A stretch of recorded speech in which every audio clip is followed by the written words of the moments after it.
Is it game over for Brian Walshe? The evidence seems to be stacking up against him, and it may be only a matter of time until he's charged with murder.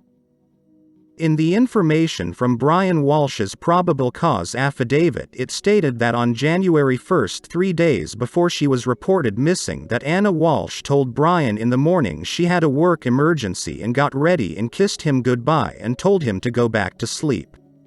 Anna Walshe usually took an Uber, Lyft or taxi to the airport and left between 6 and 7 a.m.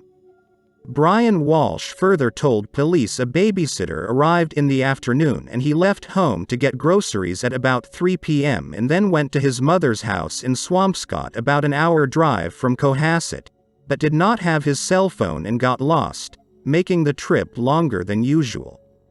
He said he left his mother's home within about 15 minutes of arriving to run errands for her at Whole Foods and CVS and eventually returned home to Cohasset at about 8 p.m.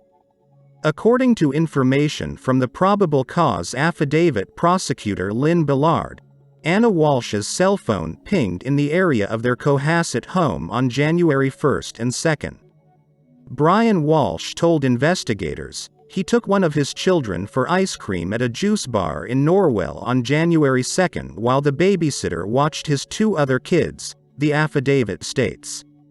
Investigators confirmed this trip occurred on January 2. According to a surveillance video, Brian Walshe traveled to a Home Depot in Rockland wearing a surgical mask and gloves and made a cash purchase.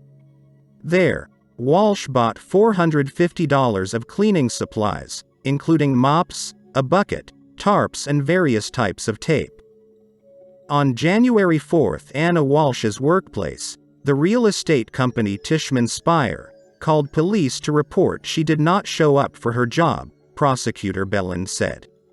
According to Brian Walshe's defense attorney, he called her workplace to ask if they knew of her whereabouts prior to the workplace's call to police. Cohasset police arrived to Anna Walshe's home for a well-being check, according to the affidavit. Brian Walshe spoke with investigators multiple times and provided the above timeline for his actions and whereabouts on January 1 and 2. On January 5, Cohasset police announced Anna Walshe was missing and asked the public to come forward with any information. Police said she was last seen shortly after midnight on New Year's Day.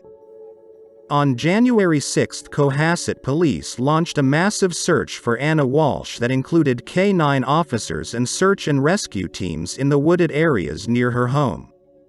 On January 7, the probable cause affidavit stated at least 6 investigators were tasked with driving to the North Shore area of Massachusetts and watched surveillance video to try to verify Walshe's timeline of events. They did not observe him on video at the Whole Foods or CVS in Swampscott on January 1 as he had stated.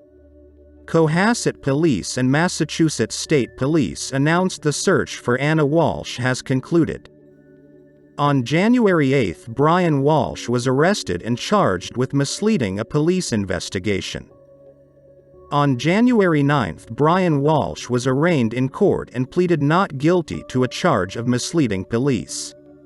Belland, the prosecutor, said investigators had found no evidence of Anna Walshe taking a rideshare from their house on January 1. She said his statements to police caused a delay in the investigation. The prosecutor also said investigators obtained a search warrant for their home and found blood and a bloody knife in the basement. The judge set bail at $500,000 cash and set the next hearing for February 9. Prosecutors released the affidavit in support of a criminal complaint that lays out authorities' timeline of the prior week. The affidavit describes Brian Walshe's statements to police as a clear attempt to mislead and delay investigators.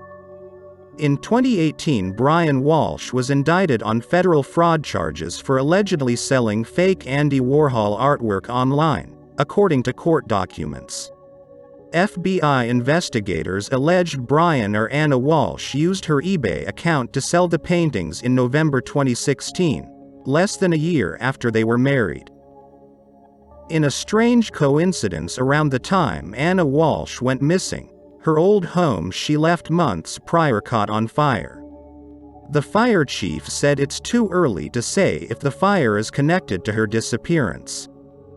A couple who rented an apartment from the Walshes who spoke to the Walshes regularly said they noticed changes in their behavior in the months before Anna vanished and that the couple were selling off assets. Now at 5, we're hearing from a couple who spoke with Anna and Brian Walshe often and noticed changes in their behavior in the months before Anna vanished. The couple are tenants who rented an apartment from the Walshes. Thanks for joining us tonight. I'm Lisa Hughes. And I'm David Wade. The couple traded texts with Brian Walshe after Anna disappeared. WBZ's Beth Tremano is live for us in Cohasset tonight. And Beth, they say one of the conversations they had was really heated. And they say it was out of character and that the Walshes actually reneged on a promise that they could buy the rental unit. And now with the investigation unfolding here in Cohasset and beyond, they say their involvement with the Walshes now seems unreal. I've done all the work here, wash and dryer for him. Mike Silva says Brian Walshe and his wife Anna were more than landlords, but trusted friends. Brian was very professional. He had me thinking he was an investor. He was always looking at the stock market. A contractor, Mike poured thousands of his own money into this unit in Revere. He and his fiancée Mandy had been promised by the Walshes they could buy. But it all changed with a heated conversation December 29th. When the couple realized the unit had been sold for cash to other buyers, and they said Anna's demeanor changed. It was out of character for the way that Anna was acting. She was being very protective.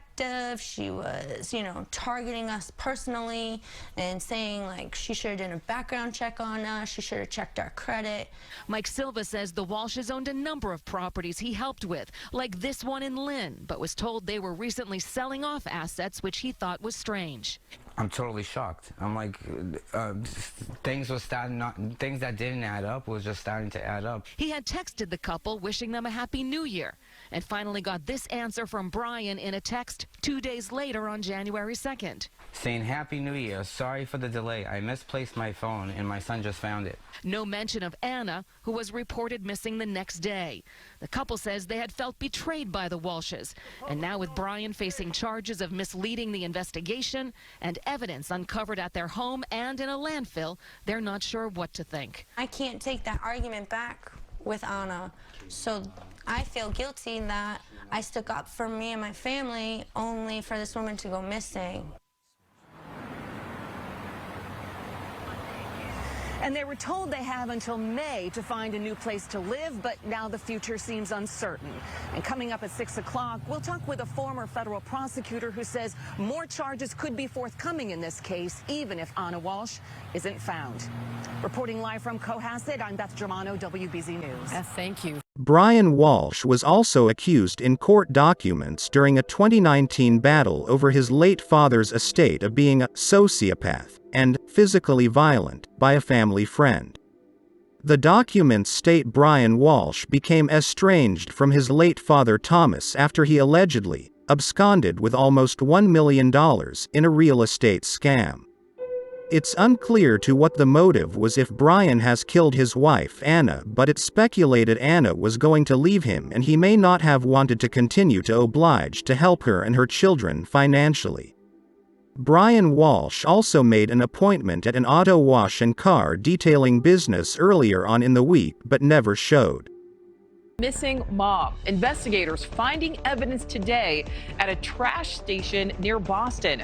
Anna Walshe has been missing since New Year's Day. Her husband, Brian, has since been arrested for misleading investigators. Prosecutors saying he failed to tell police he went to a hardware store the day his wife disappeared, purchased more than $400 worth of cleaning supplies. News Nation's Evan Lambert is live outside the couple's Massachusetts home. So, Evan, what else have we learned today? Nicole, the DA's office telling us tonight that they are done searching and processing the couple's home. Here behind me, we can see that because police are no longer here. But the question remains, where is Anna Walshe? We're hearing for the first time from missing Massachusetts mom Anna Walshe in her own words. In a 2021 letter to the judge in her husband Brian's federal art fraud case, Walshe gushed over Brian, saying, quote, "I am writing this letter to you to express my gratitude for having allowed Brian to spend the last 8 months at home supporting his children and closest family members." She went on, quote, "Brian has been working consistently on breaking the past habits of his family, and we are all looking forward to the new chapter of his life." But now, the 47-year-old husband and father of 3 is charged with lying to police during the course of the investigation into his wife's disappearance on January 1st.